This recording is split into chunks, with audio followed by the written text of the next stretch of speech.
And with that being said, our first segment again of the day is Kevin O'Leary of Shark Tank on CNN completely dismantling blue states and now nobody wants to do business in those states. Let's go ahead and roll it. It's a thing. This morning, welcome back. We'll tell you what the thing is in a moment. We hope your Friday is off to a great start. We're taking a closer look at the economy, the job market. One of the important indicators we use to measure the health of the economy is the number of first-time jobless claims for unemployment benefits. That number fell to 190,000 last week, about 2,000 fewer than the week before. It means the labor market is still pushing along strong. Makes 7 weeks straight of jobless claims under 200,000. So who better to chat about this and a lot more? Shark Tank's Kevin O'Leary has invested in more than 50 companies, employs about 1,500 people. All venture startups, average size about 30 employees. Does it annoy you when people call you Mr. Wonderful? Or? No, I think it's an honor. You know, we think it was Barbara 15 years ago was very facetious when I offered the first royalty deal on Shark Tank. She said, "Oh, aren't you just Mr. Wonderful?" And I said, "Yes." Like, actually, I like the sound of that. I do like the sound of that.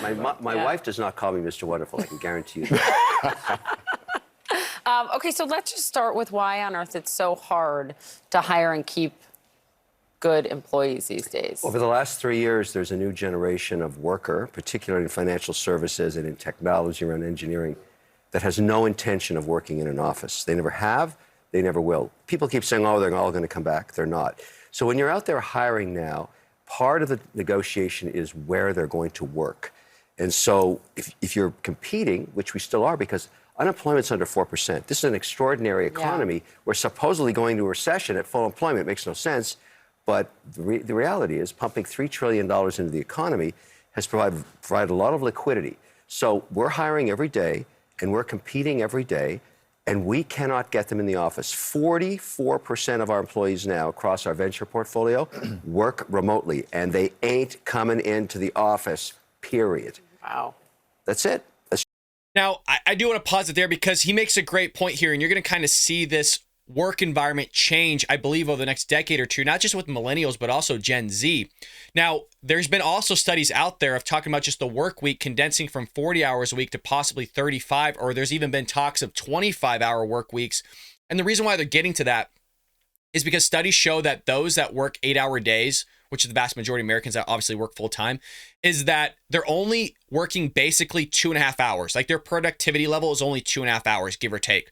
And so one of the conversations is if you condense that level of work in terms of hours, is that people will be more productive. And that's why you've seen companies like Microsoft and others do the 4-day work week instead of the 5-day work week. And I think you're going to start seeing maybe more talk of that actually happening.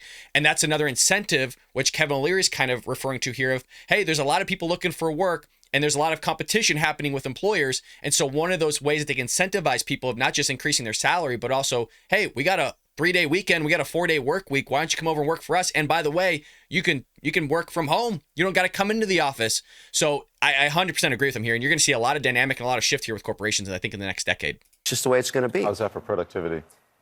I found that it hasn't changed anything because they don't know anything else. Some of them just got out of college and started working out of their homes. Again, talking those that just got out of college, millennials, Gen Z. But again, from what I've heard and what I've seen in the studies, the productivity level has actually increased if you decrease the days of work. But that's not what he's talking about here. He's just talking about working remotely. So my study that I'm referring to is not just working remotely, but condensing that work week from 5 days to 4 days. I've never worked in an office. Basically, what it changes is it's project management. You say to somebody, look, you got to get this done by next Friday at noon. You don't really care when they do it. And they're not working 9 to 5, as long as it gets done. So it changes the way you manage these companies. You're now project management on everything. It's not 9 to 5. However, there's probably less private time on weekends. I call my employees 24/7. That's the deal. If you don't work in the office, I can call you at 2 in the morning. If we've got a crisis, and they're going to answer. That's the way they're used to it now. And we have people working for us in India, in Vietnam, in Cambodia, in France, Switzerland, everywhere, that have different skill sets. And here's the one thing that nobody saw coming, and this is the competition of states. I don't put companies here in New York anymore, or in Massachusetts, or in New Jersey, or in California. Those states are uninvestable. The policy here is insane. The taxes are too high. We put them in Fargo, North Dakota, because 40% of the people work elsewhere, including Boston. So I was, a bit of a debate with Elizabeth Warren about this, but I say, look, Senator, we've got to move the companies out of your state because you're not investable anymore. You're punishing people if they're successful. You overtax them. You hit them with a super tax. New Jersey, what a mess. New York, uninvestable. Wait, California, why is New York uninvestable? try and do a project in New York. I mean, the regulations just alone in a lot of these states, it's just absolutely asinine. And I think one of the main sectors that you can look at for something that he's talking about here, granted, he could be talking about tech or something else, but look at California, look at Los Angeles. They used to be the filming capital of the entire world. And now a lot of places just go out somewhere else. They'll go to Georgia, New Mexico. Heck, a lot of filming is in Toronto, Canada. They're getting tax incentives to go there. So rather than giving the people tax credits, at least benefiting somewhat of the tax of all the business that's been going on with the filming industry, now everybody's just going to different states. And that's kind of what Kevin O'Leary's talking about here. If people are just going to take their business elsewhere, especially with the type of technology we have nowadays, you're not beholden to a specific state. You can do business in North Dakota, like you mentioned, and still do business technically in California and just reap the reward of it. Or have your business go somewhere else and have people just work remotely. So you have to now compete on a state level to have businesses now come to your state. But what we're seeing is mass amount of exodus here, not just from people moving to different states like red states, but also businesses as well. And we'll get that into the second half of our segment where we talk about not just Walgreens, but heck, Starbucks, Walmart's out as well. Wait till we get into that one, folks. But let's continue with Kevin O'Leary here. Try and build a data. Yeah, I'm asking, Don's point, is it beyond the taxes? Oh, the regulatory environment is punitive. I had a project in upstate New York behind the grid in Niagara Falls for electricity, a global data center we were building. Eventually, it got so bad with the politicians in the local region and the state policy, we moved it to Norway and all the jobs. Wow. Norway has it now. Thousands of jobs coming out of that. I mean, that's New York, uninvestable. Sorry, don't shoot the messenger, just telling you the way it is. Yeah, that's it. You think that you would take that information and go, man, what can we change? Talk to the business owners. What would you like to see? But they don't want to do that. They want to continually push certain Democrat policies that are asinine, that are hurting business owners. You know, they want to increase minimum wage because, oh, well, it's not a living wage. What does that mean, a living wage? Everybody that even watches the Bald Brad Show has a different standard of living. All of us do. So when you come into a business and go, hey, you know what? My standard of living's $40,000 a year, and you got another guy that's standard of living is $90,000 a year, you can't equate the two and just offer people $15 an hour.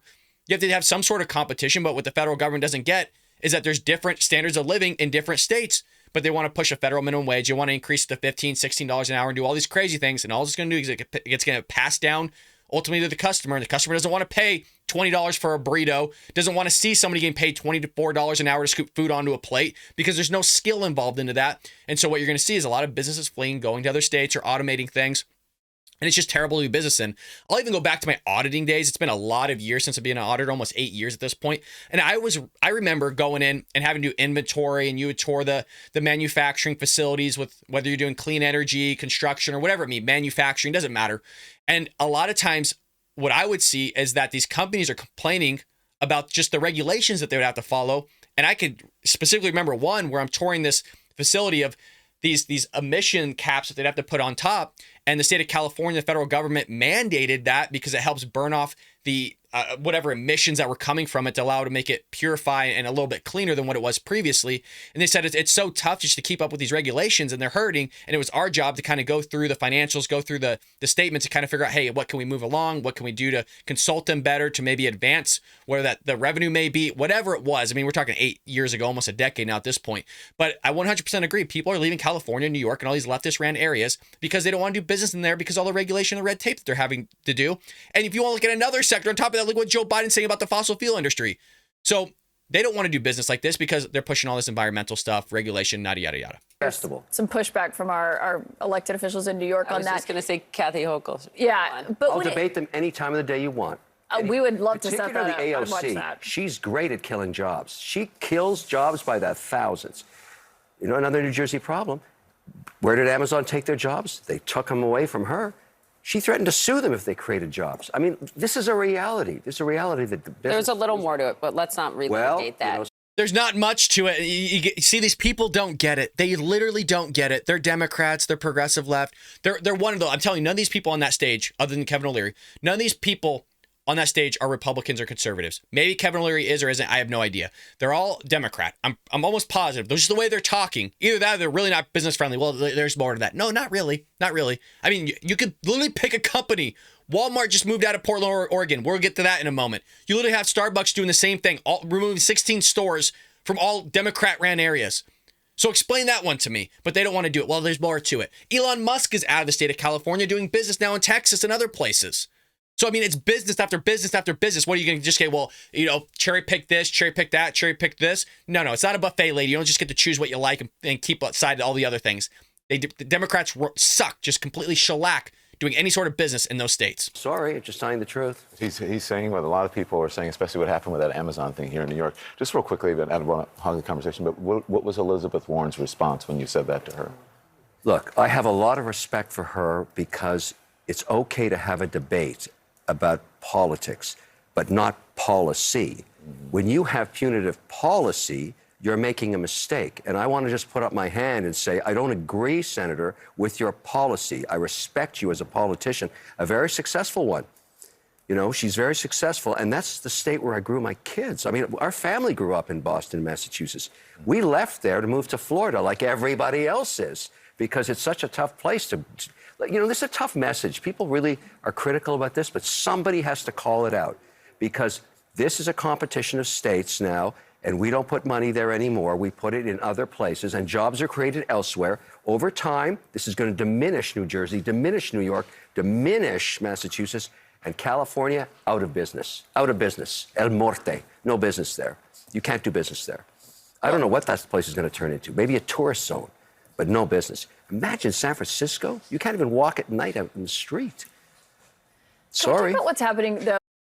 Look, there's a little bit more to it, but I mean, he hit it right on. And I live in the state of California. There's people fleeing left and right. Absolutely right. There's places even in Southern California where I live that you can't even walk down the street anymore without being mugged. I mean, there's so much going on. We've talked about at length Prop 47, where if you steal $950 worth of goods, it's just like a misdemeanor. It's a slap on the wrist. They're doing cash-free bonds where you don't even have to give even sort of cash bail. You're just out within a matter of hours, depending on the crime. I mean, it has gone so rampant. People just don't want to do business in leftist-ran areas. I hope you enjoyed that clip from the Bald Brad Show. If you did, make sure to hit that subscribe button so you can stay up to date on all our future content.